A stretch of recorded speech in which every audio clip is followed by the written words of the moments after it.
Descent of the Demon God. By Hanjo Wiolia. Chapter 130. TRA. Part 1. It was only a year ago did Hagar make some progress. There was a limit to becoming stronger by preying on his own kind, so he concentrated on controlling his demonic powers. And when he became able to control it, he thought he moved to a new level of advancement. However, as he progressed, he discovered a major drawback. The power was so explosively increased that the Nation Defense Agency had managed to capture it on their radar. After that, he never used it again. The first time he decided to use it was against a strong enemy, and the result was roll roll. Quack. His neck was cut off, and his head was rolling on the ground. Who would have imagined that the man would decide to attack him at the moment he was awakening? You coward. For Hagar, this was flustering. The most absurd thing was that during the process of awakening, the body turns indestructible. However, that body was cut off. I need to restore the body. Fortunately, he had self-healing abilities that could help him out. As long as the core wasn't lost, any damage could be repaired. No? Why isn't it healing? Hagar couldn't hide his shock. Although the wound on the neck was severe, he was sure it could heal. But it didn't. Isn't this the same as then? This was the second time the wound didn't heal. If there was a difference, it healed in the past after some time, but there was no sign of that now. The ferocious destructive dark energy was blocking it. What the? Tack. Chen Yuan pulled the demon's head. Grab. Still alive? Amazing. Even though the head was severed, it was spinning and the demon seemed alive. Is this the effect of awakening? It sounded cold and Hagar thought it was sarcastic. Gritting his teeth, he opened his mouth. You bastard. What did you do? Why is my body? Before even letting him finish, Chen Yuan asked. What did you mean earlier when you said other monsters like me? Hagar's eyes fluttered. He didn't think this man would take his words seriously. A human? As Chen Yuan personally fought with the current Murims, he knew that there was no one who could win against Hagar. It was no exaggeration to say that even the 5 great warriors would lose against Hagar. Was that the one who left the scars on your body? Creepy. At the mention of the scars, Hagar felt anxious. Demons cannot leave scars. However, it was strange that the wounds inflicted by that person didn't heal. Damn it. He still couldn't forget that day. It was raining that night. The indifferent red eyes, which looked down on his bleeding body. Why? Without answering, the monster aimed to kill him. At that time, Kyle appeared and dragged him into the shadow realm. If not for that, he would have been long dead. Kyle was seriously injured and the scars on his face were also made by that person. That can't happen now. Because he had no more subordinates around, Hagar opened his mouth while glaring at Chen Yuan. Huh. As if I would tell. Ah. But suddenly, something popped into his head. He wondered what if the monstrous humans collided. Hagar became curious about the martial arts because of that person. A monster versus monster. It was an interesting plot. He even wanted to see it, but might not have the chance. It was definite that he would die. Do you know a place called Mount Baigal? Mount Baigal? Chen Yuan narrowed his eyes. He definitely heard of it. When? Ah. Mount Baigal, on the Sichuan province border. Famous for its steepness, there was a place on the cliff. The one called Death Valley, because it was so deep and the torrents from the upstream were so strong that no one could survive it. The reason Chen Yuan remembered it was, unfortunately, the civil war within the forces of evil is likely to end with the victory of Heng Yun. Lord. Is that so? During that time. Precisely before heading to the North Sea Ice Palace. The forces of evil were having a civil war, and he heard from Elder Huan that due to the sudden appearance of the great forces of evil's Hang Yun, one of the 5 great warrior at that time and leader of the forces of evil, the situation was known to be troubling. Didn't we think that the forces of evil were at a disadvantage? We did, but information came out that the one leading the other side of the fight fell into Death Valley and died. I wondered if Hang Yun's era would pass, but it didn't seem like it would happen. Hoo. At that time, he heard about this place. And this thing had happened around 1,000 years ago. Hagar continued. If you want to meet that monster, go there. He didn't say anything else. It was because the man could think he was deceiving him. If not, one day they would definitely cross their paths. Kill me. Now. As he was done, he wanted to self-destruct. But with the head being cut off and the sensations in his body gone, it was impossible. Chen Yuan spoke to Hagar, who gave up. Just one more question. What were you guys up to? The reason they put themselves in the Murim Association was heard from Deo. It was to monitor the pursuers coming to them, observe the gates, and increase their power. Deo said that the man wanted to become the king and return back to his world. But he couldn't figure out why he still stayed here. So there must have been another reason. Huh? Did you think I would say that to someone like you? Don't waste your time and kill me. Of course, he wouldn't answer such a question. Chen Yuan shook his head. Well, it doesn't matter. I heard that you are the last. Whatever their intention was, Hagar was their head and the others were already dead. If he was killed, everything would be back to normal. Such a pity.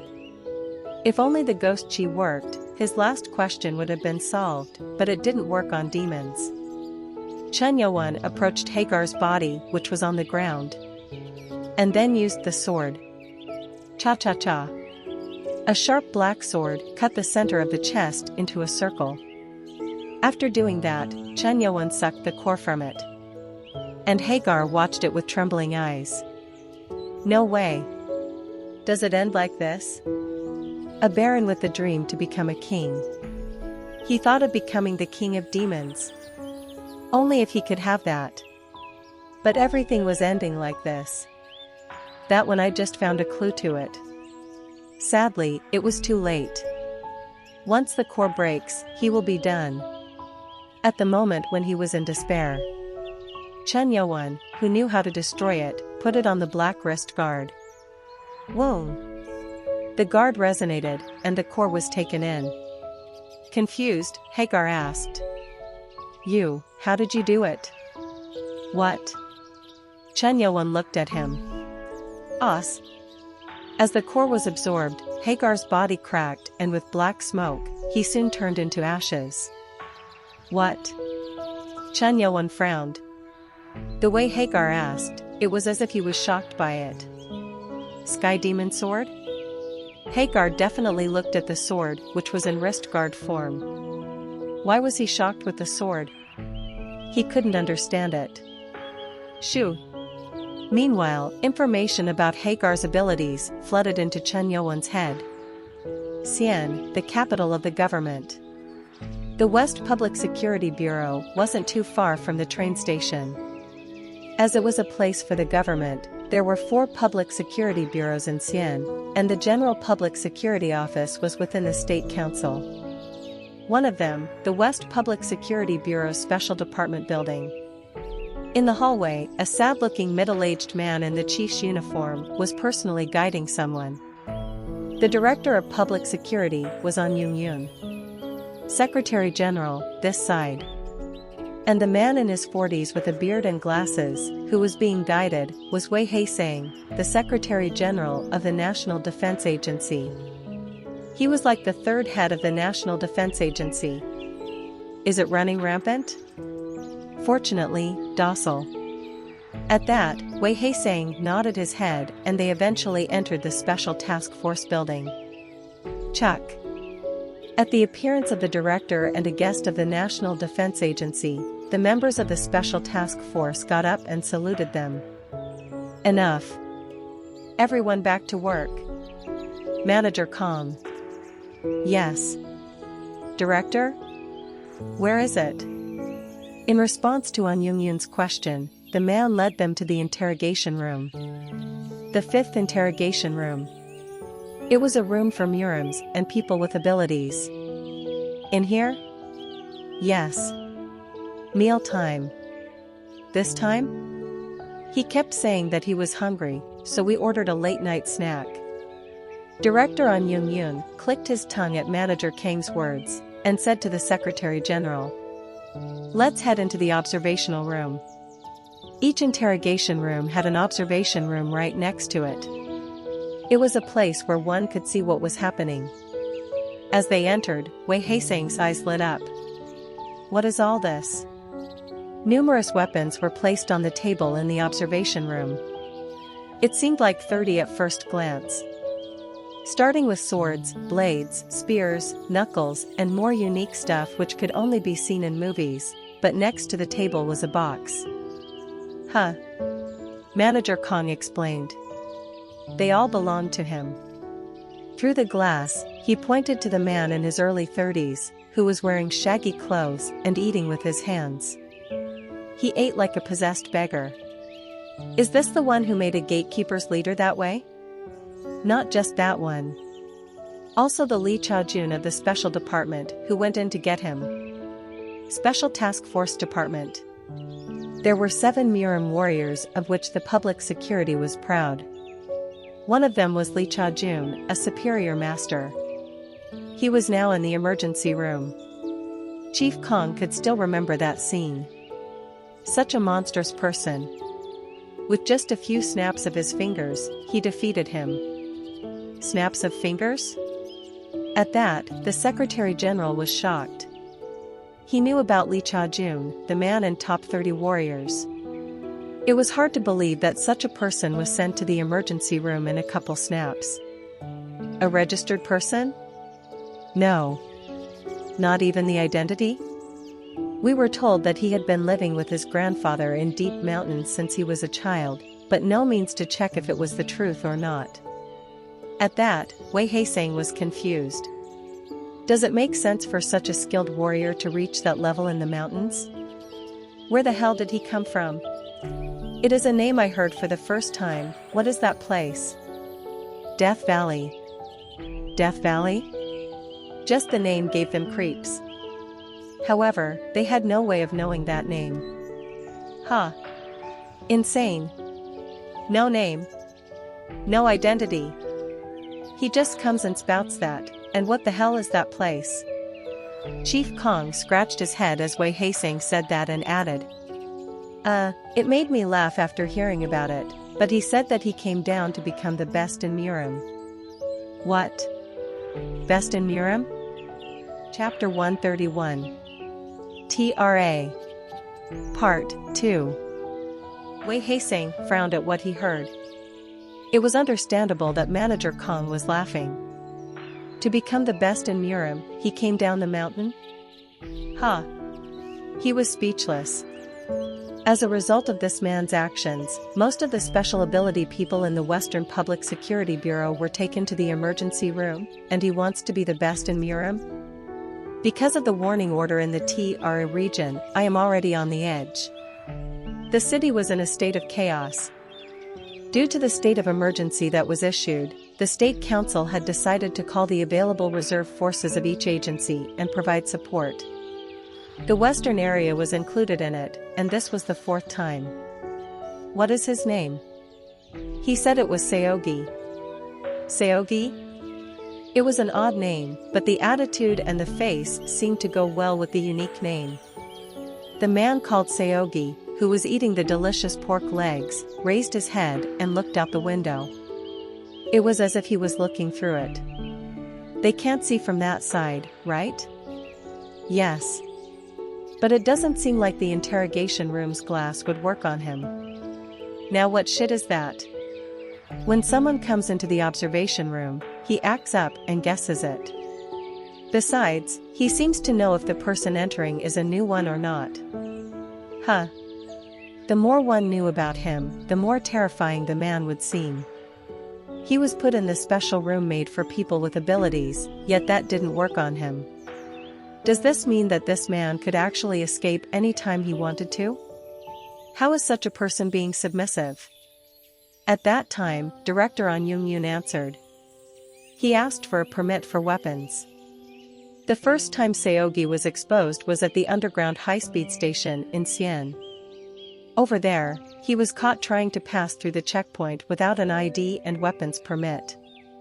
Naturally, the officers wanted to confiscate the weapons, but it ended up backfiring. Wei Haesang looked at the man called Seogi.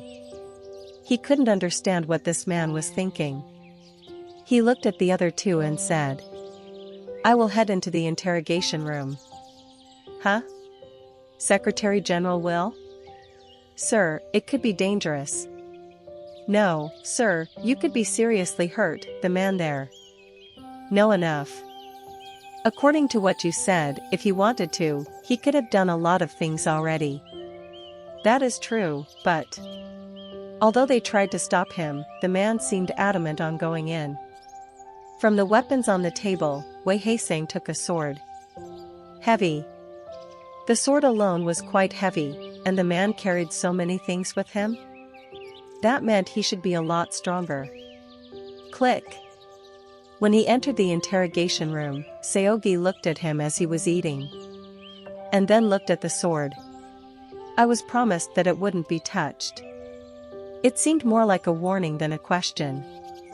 Rather than that, you have a lot of weapons, are you carrying them because you can use them all?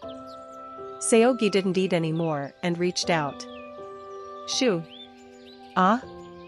At that time, both the sword and the sheath were pulled towards him at the same time, like a fish caught in the bait. It looked like the sword was made to fly. If any Murim warriors saw it, they would have been shocked. Shoo. As it flew, the sword rushed for its sheath at the same time. Hook. Wei Haesang closed his eyes. Chuck. As the sword entered the sheath precisely, he was quite surprised that he went stiff. Seogi put the food back in his mouth and said, "Managing hand-to-hand combat is the basis of white martial blade."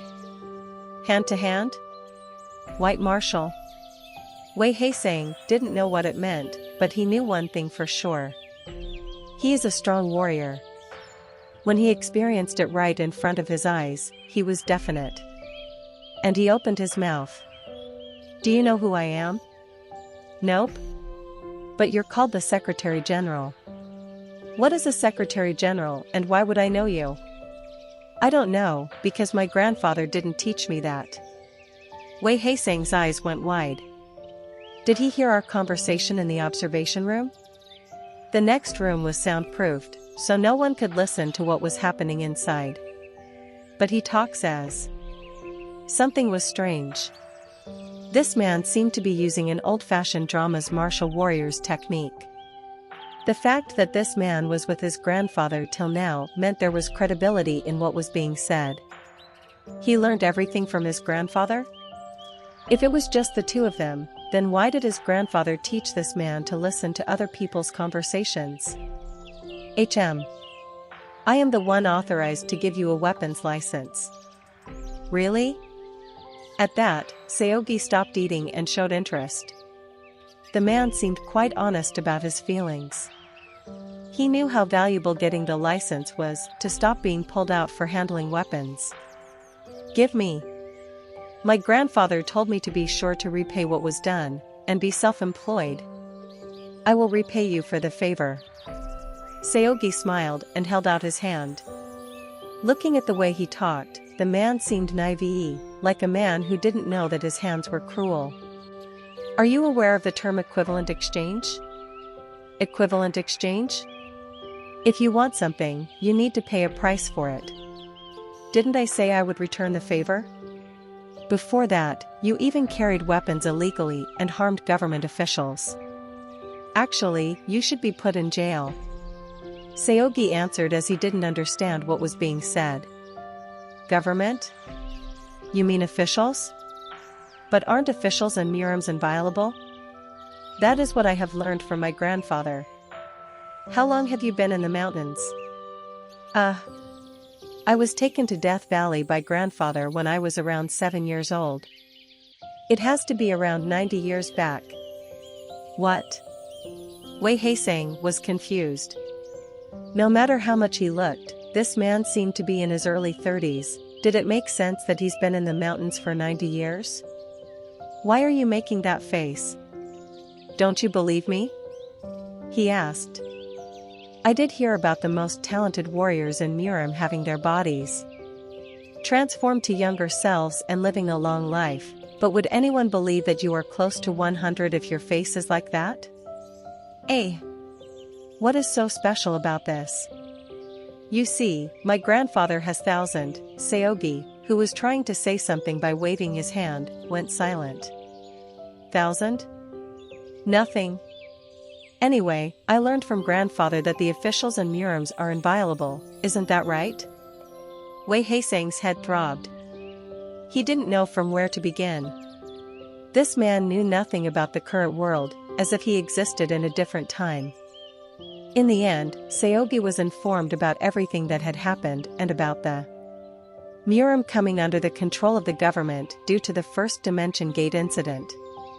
Seogi, who listened to it as if listening to a story, shook his head and mumbled. Oh my, I guess even my grandfather didn't know a lot about the world. There is not a single true thing from everything he told me. It seemed like his grandfather was away from society for a long time as well. Seogi asked. Anyway, do you mean that I need to register as a Murm before I work as one? Now we seem to be understanding each other. Wei Heiseng liked this man who was finally understanding him. Such an innocent one. And there was just one thing left to do. Well, even if you don't register as a Murim, you will be able to possess a weapon if you become a gatekeeper. Fame will be yours as well. Oh. Was there such a way? Yes. Because I am in a high position in the Defense Department and the one responsible for the gatekeepers. Wei Heiseng was trying to get the man to become a gatekeeper. However, it didn't work out. But I apologize. I would rather register as a Murim. No matter what was said, this man remained the same. Didn't you say you would repay the favor? How can a person who wants to be the best in Murim take a different path? Please understand me taking the way of the warrior. Crazy. He thought that Seogi was naive and that he could manipulate him, but it didn't work out. Okay, then let's change the way. Then don't do this. The people you sent to the emergency room were the ones who were called for emergency during the TRA crisis. You made them like that because of an accident, so you will attend the emergency call as a gatekeeper just this one time. We will give you an ID and a weapons permit. How is it? Wei Heiseng wanted this man to see what he wanted him to be. And Seogi seemed to think about the proposal. However, it wasn't easy to confirm if the man was going to agree or not. I was mistaken. I thought he didn't know about the world and was an idiot. Wei Heiseng clicked his tongue. According to the man, he was 100 years old, which meant he wasn't too stupid. Didn't you say you wanted to be the best in Murim? Then, shouldn't you build a reputation? Right. If you play a role in TRA, your name as a Murim warrior will be widely known. Did you know that famous Murim people are participating in the TRA this time? Famous Murim? Finally, Seogi seemed to be fully interested. Famous, you mean the strongest ones? Seogi had the dream of being the best in Murim, so it was natural for him to show interest in this. Yes. Chun Musong, who is the hottest topic these days, some of the 5 great warriors, and other strong people are participating. Strong people of Murim? The greatest of the Murim people. Oh. Is that true? For Seogi, taking down on 5 great warriors was his way to become the best. Okay. Then I accept the proposal. Without hesitation, Seogi accepted the offer.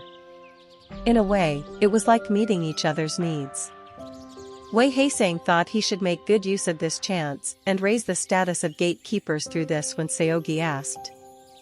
But, is the one called Chun Musong stronger than the 5 great warriors? A high-rise office, with a good night view in Gwangju. The luxuriously decorated office was where the dead Hagar stayed. Chen Youan reached there under the guidance of Mun Il-hyang, the current head of the Osun Group, and was looking through the belongings. Mun Il-hyang looked at him and thought, "How did it end up like this?" Mun Il-hyang's face looked like it aged 10 years over the last hours. It was because his dantian was destroyed by Chen Youan in return for keeping his life. It would have been better if that was all. Trickle. The slashed part of his right arm was painful. Taking the arm of a swordsman had a significant mental effect. But he didn't complain. Is there any reason to keep you, a minion working for those demons, alive? His weakness was figured out. If it was known to the world that the chairman of the Murim Association was a slave working for the existences beyond the gate, his family would be over. That devil. As if the arm wasn't enough, Chen Youan took a lot more. He took the personal slush funds that Mun Il-hyang collected and the stocks of the Osun Group that he owned. Besides, he ordered to move the main office to another region, pledge allegiance, and join the Sky Demon Order. Only after agreeing to all that did he assure his survival. I should have fought till the end or killed myself. He regretted it, but he could do nothing now. He didn't have the confidence to win against this monster who destroyed the other beings as if they were nothing. Despite being in a miserable situation, he managed to survive. Chen Youan searched Hagar's office and found a hidden space in the shower room. Inside was a safe with a security device. When he hacked and opened it, it contained a cylinder with a paper roll and a gold pattern on it and a tablet PC. Extract all information in the tablet, Nano. Yes. Of course, the tablet was secured, but Nano had no difficulty unlocking it. The tablet contained quite a lot of information. It told about Hagar's schedule. What caught Chen Youan's attention was that there was a monthly schedule to attend the black market auction of the MS Group. What? He had no idea what MS would pop up here. Looking at Hagar's schedule, he knew that the man personally attended it and didn't send a proxy. Moreover, it was marked in red as if it was important, and it seemed like Hagar desperately needed something from the auction. What? There was no further information. So his gaze turned to the cylinder with a gold pattern. How to open this? He tried to open it, but it didn't have a lid or device attached to it. And then Nano said, "It isn't an item from the Earth." Not from Earth? As a result of analyzing the materials, it is composed of substances that don't exist on Earth. Chen Youan narrowed his eyes. If so, then there was a high chance that this thing was from beyond the gate, the place where these demons lived. Any way to open it? I don't know, since it isn't a human technology. If it couldn't be opened right away, then there was only one way to open it. Break it open. Chen Youan tried to break it with force, but it was so strong that nothing happened. Cut it? This time, he raised sword energy and drew it to the cylinder. He was careful to only cut the outer part and not damage what was inside. Clash. But nothing happened to it. Then this? Chen Youan drew out an invisible sword and used it carefully. Once it was split open, it showed a paper inside. When he opened the large piece of paper, which was rolled like a scroll, there was a picture on it. Seeing that, Chen Youan's eyes shone. Huh? This? In the picture, there was an armor covering the entire body, but it looked familiar. It was the armor's wrist guard, which surprisingly had the same shape as the one on Chen Youan's right hand. Why are they so similar? Chen Youan, who was puzzled by it, unconsciously put his hand on the wrist guard in the picture. Shoo! What? The picture of the wrist guard came to life like an animation and then disassembled and changed to an image in the form of a sword. Which was? Sky Demon Sword. Chapter 132. TRA. Part 3. Why is Sky Demon Sword? Chen Yuan couldn't hide his shock at the image that turned to the Sky Demon Sword. He thought that the wrist guards only looked alike, but this sword looked exactly the same as well. He couldn't figure out why the Sky Demon Sword was included in this armor. Chen Yuan, who had been looking at it in doubt, suddenly looked at another part of the armor. It was the upper part. Huh? In the picture, the upper body part of the armor looked familiar. Chen Yuan, who was looking at it, pressed his finger on it. And once again, the armor came to life and its form changed, it turned into a staff. Ice-cold staff. Surprisingly, it was the ice-cold staff, which was a divine item of the North Sea Ice Palace. The reason why Chen Yuan knew about it was that he had gone to the Ice Palace to catch the dragon turtle in his time. At that time, he managed to get the staff, a lost sacred object of the palace, and took it back to the cult. But the colors are different. He didn't know it right away because it was in the same dark color as the Sky Demon Sword, but this staff was definitely the same one. The surface of the ice-cold staff was painted with gold, so recognizing it at a glance was impossible. Huh? Was the divine item of the north a part of this set? How could such a thing happen? As Chen Yuan knew, the Sky Demon Sword was a sword made from a meteorite that fell from the sky. And he suddenly thought, wait, wasn't the staff made from a meteorite too? He remembered the story he heard from Dan Jushin, a person he recruited from the Ice Palace. The staff is an item made from a meteorite which fell in the Yunnan region by Dan Yang, the first lord of the Ice Palace. The common denominator of the two items. Both were made from meteorites that fell from the sky.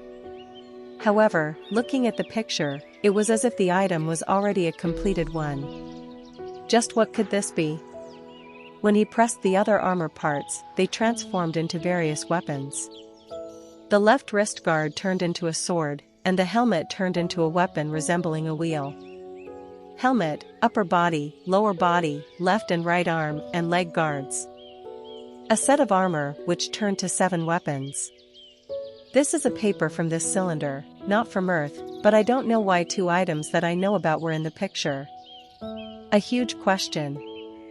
Both people who made the weapons from the meteorites had left records of how it was made, so why did this picture show them? Thinking about it, the staff had the spirit of the great bird. No famous or strong sword could withstand the spiritual energy of a beast. However, the staff managed to hold it just like the Sky Demon Sword. It could also absorb the power of the Gate Being's cores. I should have brought it. One unfortunate thing was, after absorbing the spirit of the great bird, Chen Yuan gave it to Dan Jushin as a reward for his loyalty.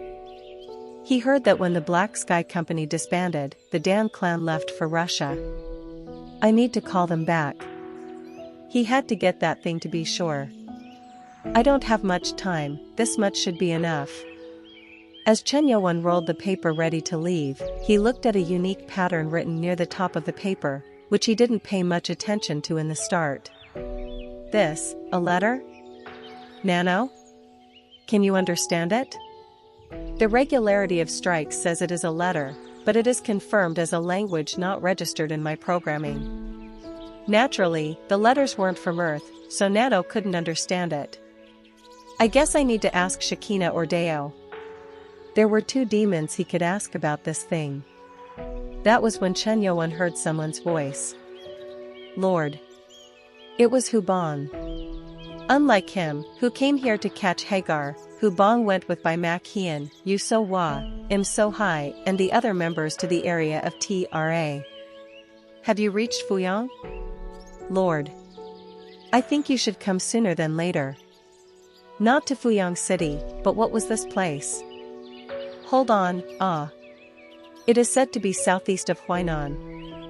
Huainan City? Huainan wasn't far from Fuyang. This meant that the presence of the TRA entity had moved. Can you hear me? It is the first time I have seen such a thing. Right now, it looks to be a sea of fire all around the place. Strange things have come out and explosions occurred everywhere. It was being transmitted through their brain messages because of the nanobomb, so the surrounding sounds couldn't be heard. Hubong, just wait. I'll be there soon. At the same time, a large number of troops gathered in Huainan City. Hundreds of tanks and flying aircrafts were constantly firing missiles, filling the night sky with flames and smoke. Bang! Bang! The place where the bombing took place was around 1.5 kilometers to the front. It was a place slightly off to the east side of the wall, and the constant bombing made the area turn into a wasteland. However, what was even more impressive was behind the bombing. Even in the blurred vision, most of the destroyed buildings in the region had green smoke rising up. Like Fuyang, Huainan City was a death city. Fortunately, all the citizens were asked to leave beforehand. Shoot! Don't stop the shelling. The command post was about 200 meters behind the tanks. The camp was in a heavy truck. It was meaningless to set up a garrison in this place when the being was constantly moving and when they had to continue bombing. See Commander. I don't think the missiles can do much. At the subordinate's words, Major General Yu Yongkong, the commander, went stiff. 2 divisions have already been killed since they've started. This was now the location of the 3rd line of defense. Although there was no way for the military to act, they only used the bombing to stop that being from moving. Beep. Commander. Again the radioactive levels are skyrocketing. A sergeant monitoring it shouted. Where? In the direction of the ZRV-30's second tank's coordinates 32.714957, 117.105750 are within range. Damn it. Commander Yu Yongkong went to pick up the radio. Captain of Tank 2. Move right away. Before he could even finish his words, a green light appeared on the monitor screen. And then, the green light turned into a straight line. Doo-oo.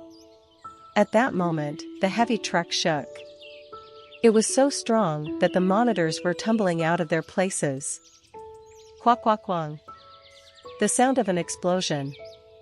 The officers in the truck fell down. When the vibration and thudding stopped, Yu Yongkong looked at the monitor showing ZRV-30s. His face went stiff. No.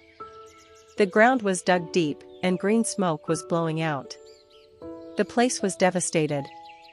With one hit, hundreds of tanks were wiped out. How can this thing be stopped? It was frustrating. If this continued, the entity would absorb the energy around and destroy everything. As one could see, its power was dangerous enough to be called the worst. However, unless they bombed it, the being wouldn't stop moving.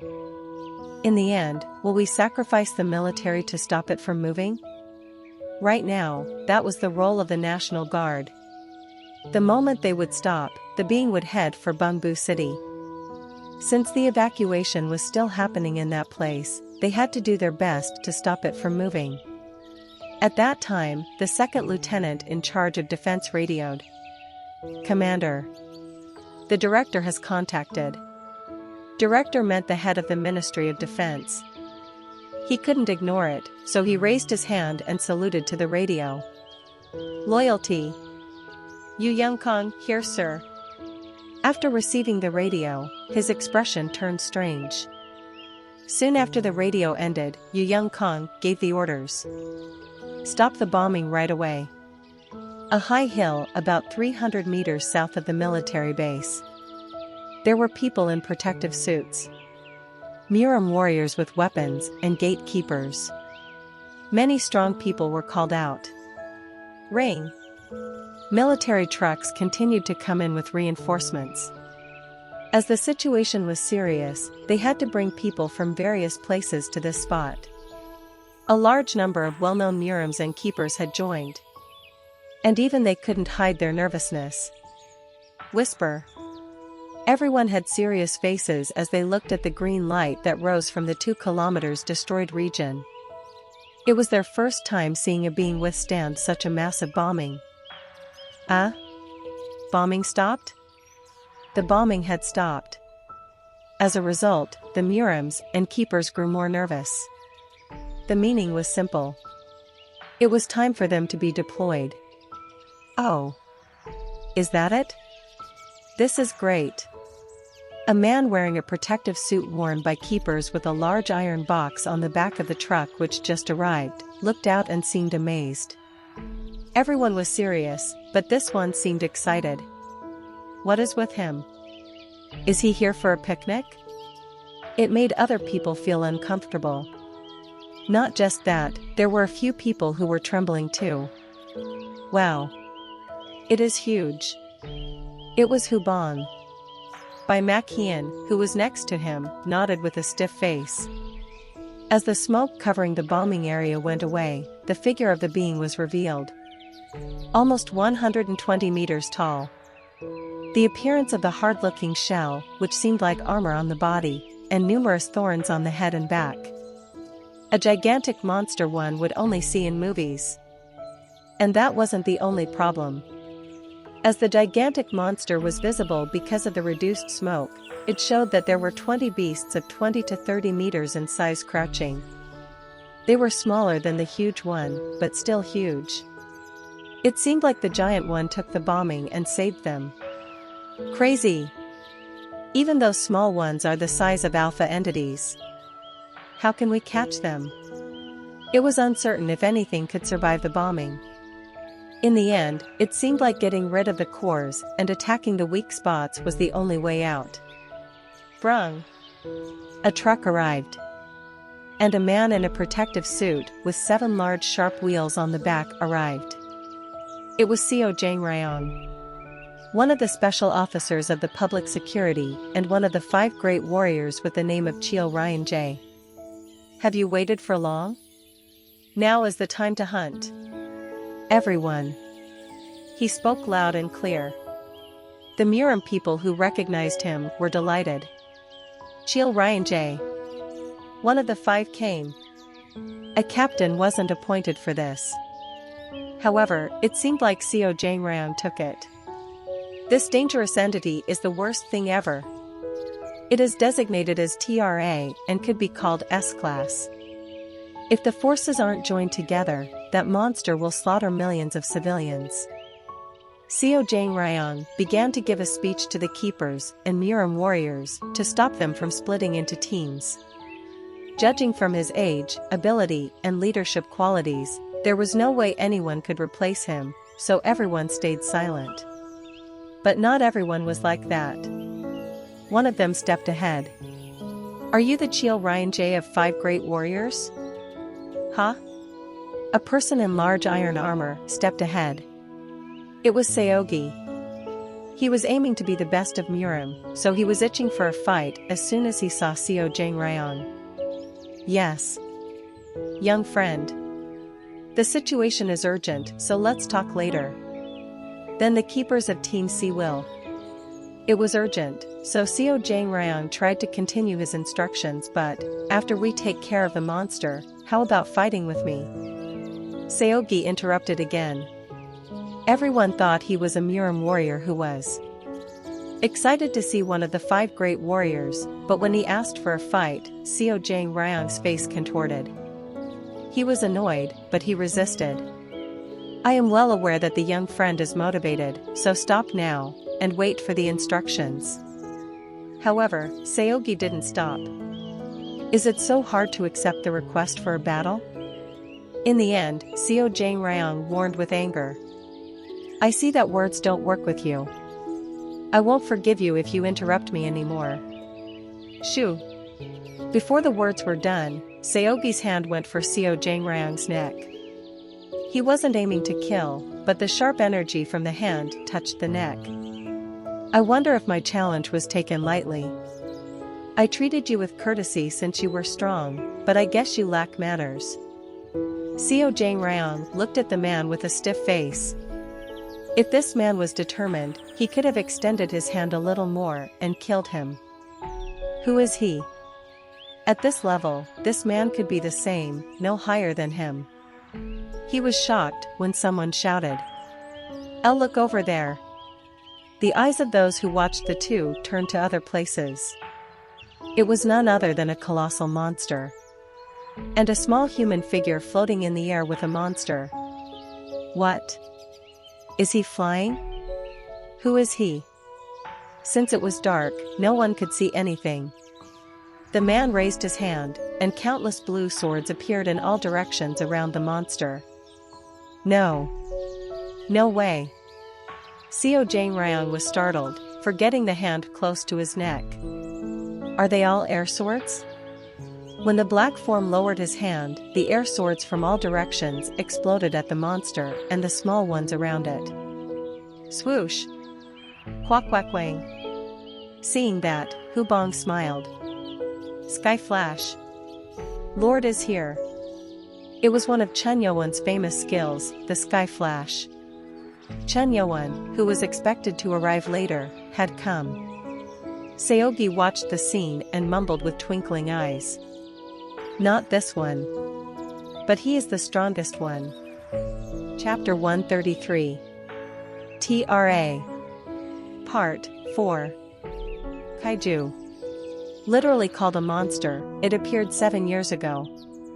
The Alpha-class dangerous entity Kaiju, which descended from the S-class gate, had turned 3 cities into cities of death. Unlike the other cities, it was difficult to rebuild these 3 because of the heavy radiation.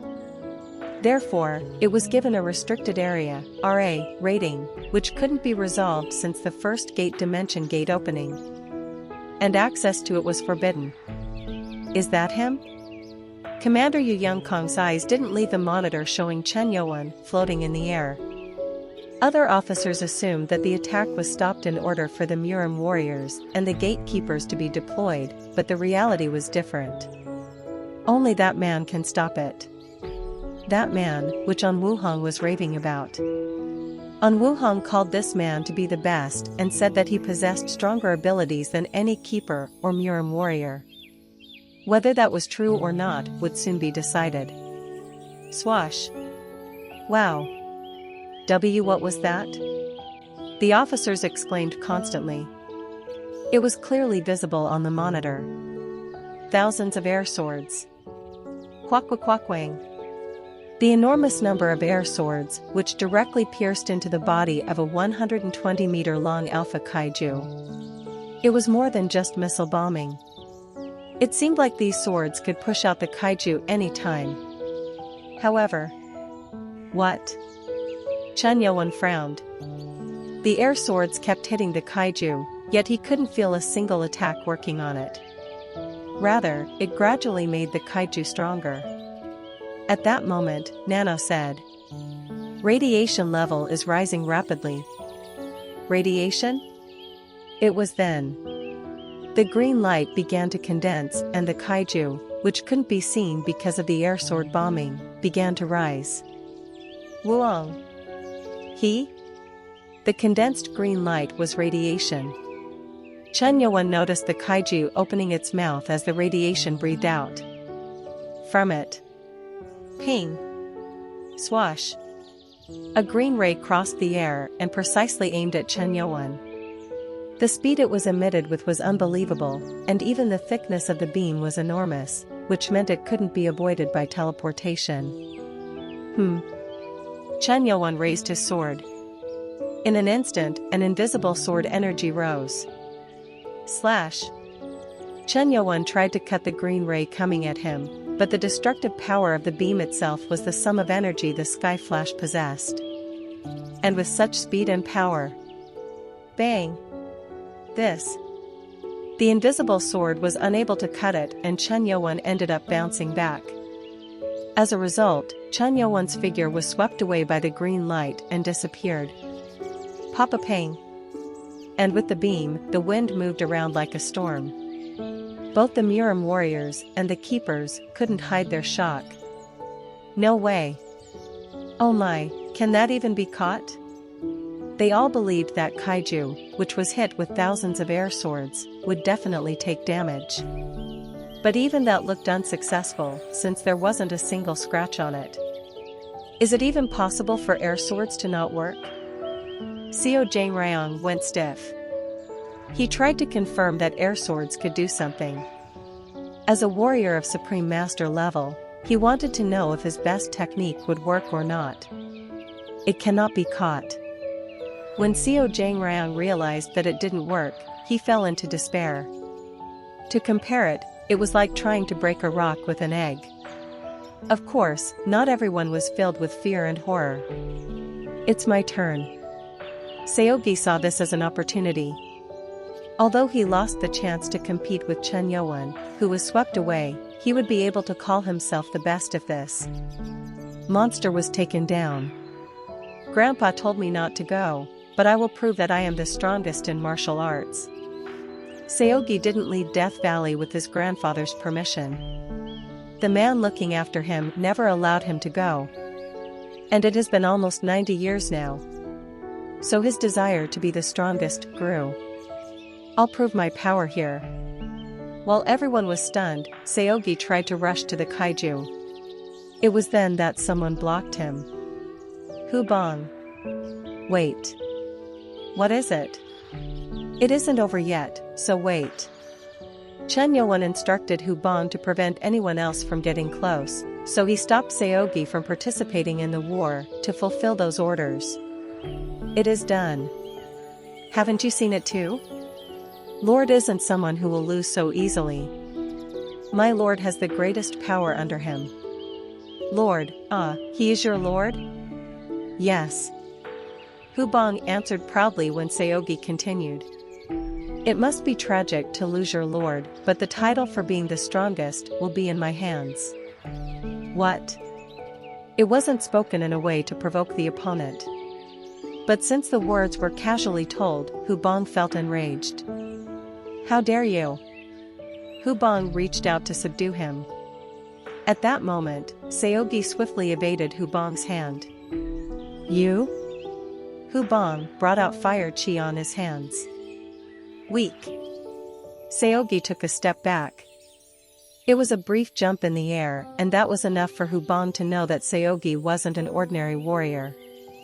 He is strong. Which meant this man wasn't just casually spouting those words. Shoo! Hu Bong pulled out the sword he had on the back. He acknowledged that this enemy wasn't someone he could easily deal with. Seeing that, Seogi pointed his finger backwards and said, I don't think this is the time for us to argue like this. Are we supposed to stop that monster? Grrrr. The ground shook.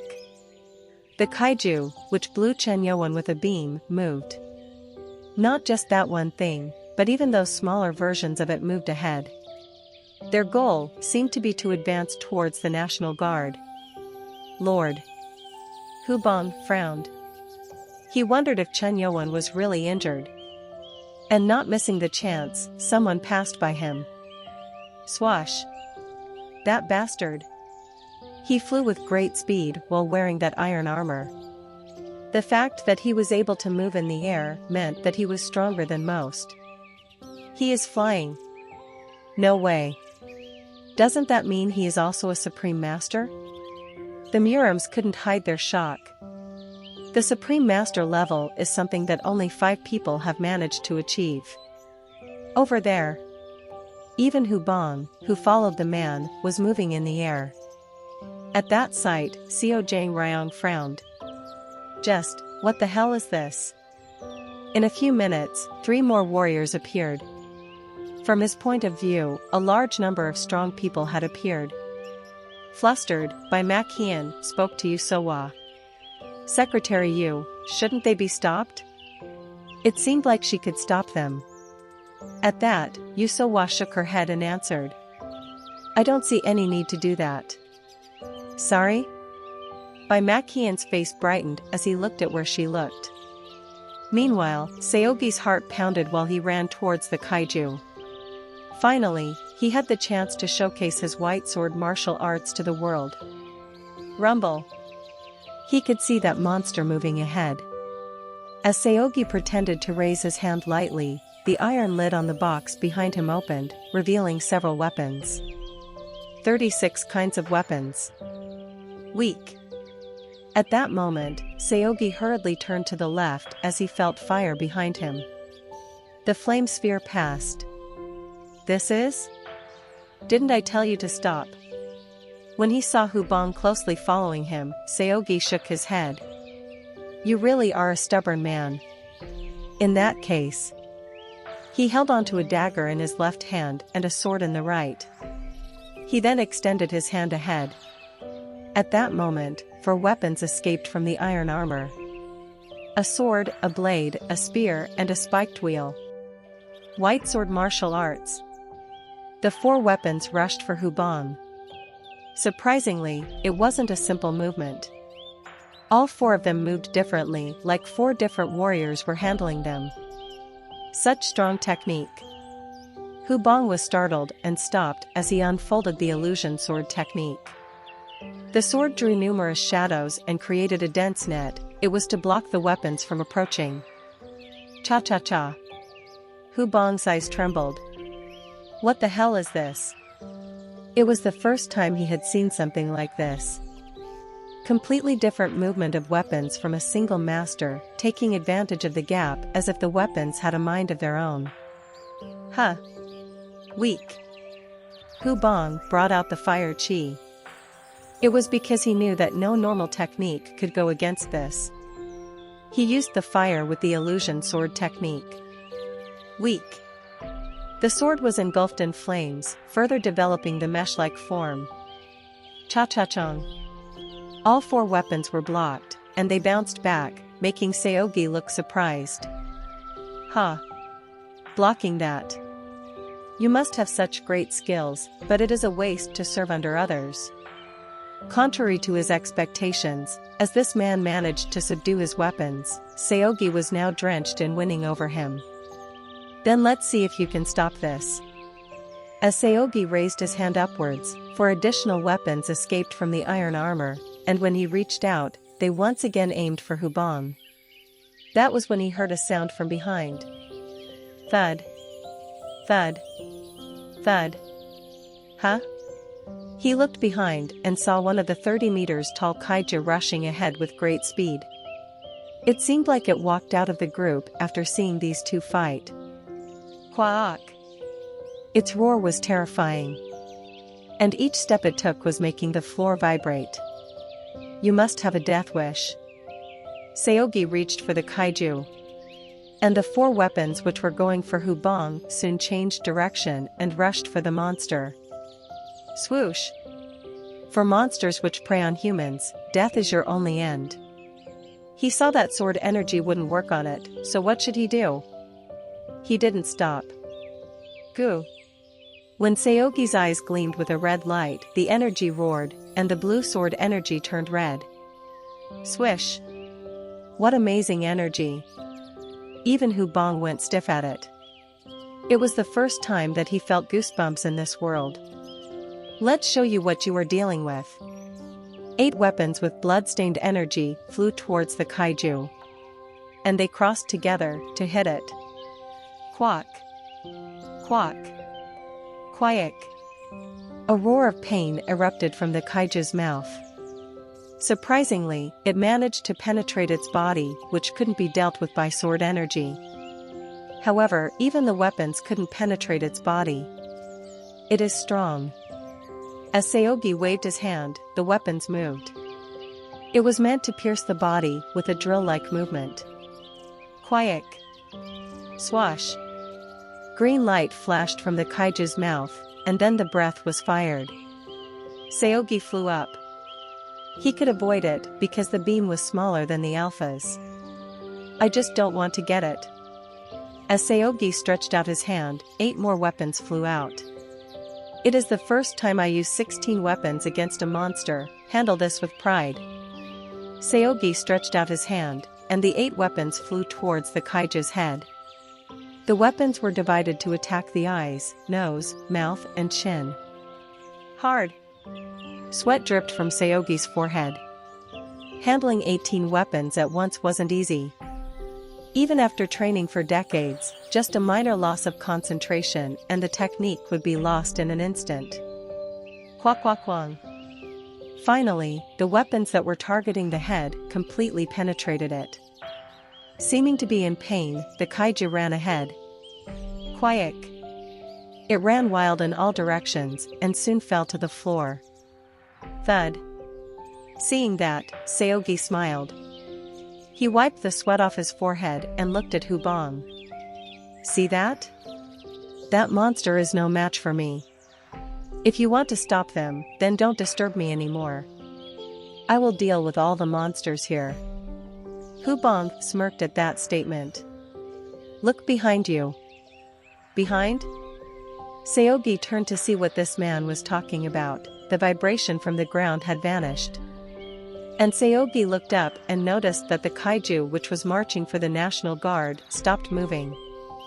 Tremble. Something was holding the kaiju in check. Black shadows came out and were holding its lower body. What is that thing? That wasn't the only thing. Crack. The feet were gradually dug down. A great deal of pressure seemed to be put on the monster. This heavenly master? It wasn't a common thing. The energy gathered around crushing the kaiju was enormous. But thanks to that, the movement stopped. It was none other than Chen Yuan who did such a thing. Hertz lowered his palm, and the energy within nature moved according to it. What the hell are we witnessing right now? Is he suppressing that thing with energy? The Murim people who watched it couldn't hide their shock. Chen Yuan, whom they thought to have been dead, was alive and holding the monster in one place. Xiao Zhangrang mumbled as he couldn't understand this anymore. I can't believe it, a heavenly master, it actually exists. Xiao Zhangrang, who felt the energy in the surroundings move, was amazed at it. Heavenly? Whisper. At that, whispers spread around. The world heavenly master was something people considered a legend. Thud. The 120 meters long kaiju stepped out. Having gotten a bit used to the energy stopping it, it gradually moved and the mouth began to turn green. It is doing that again. Man. You need to avoid it. The Murim warriors shouted for Chen Yuan. They considered Chen Yuan lucky to have survived the first time, and were scared he would be now hit for real. However, Chen Yuan flew towards the monster. Ugh! It is dangerous. The Alpha opened its mouth and then released the breath at Chen Yuan. Chen Yuan swung the Sky Demon sword in his hand and the breath was slashed. It was slashed. The radiation breath was divided into two and spread out in other directions, and Chen Yuan aimed for the neck. It was then. Slash. He drew the sword. As a black line formed on the Alpha Kaiju's neck, the space shook. Creep. The moment everyone felt the creepy energy, they saw it, the neck of the Alpha Kaiju seemed to slowly fall down. It was cut. The neck of the monster belonging to RA class. Everyone was so startled that they couldn't take their eyes off it. Cuckoo. Such a huge head finally fell to the ground. Thud. Thud. The small kaijus, which looked at the rolling Alpha Kaiju's head, began to scream. Kwayak. Kayak. As if they could recognize that their leader was dead. But it didn't last long. Before long, Chen Yuan's sword went for their heads too. Clash. Clash. Each time the sword was swung, a head would fall off. It was utterly devastating. Looking at Seogi, who was biting his lip, Hubong grinned. Hee, that is the level that can be called as the best in the world. Kid,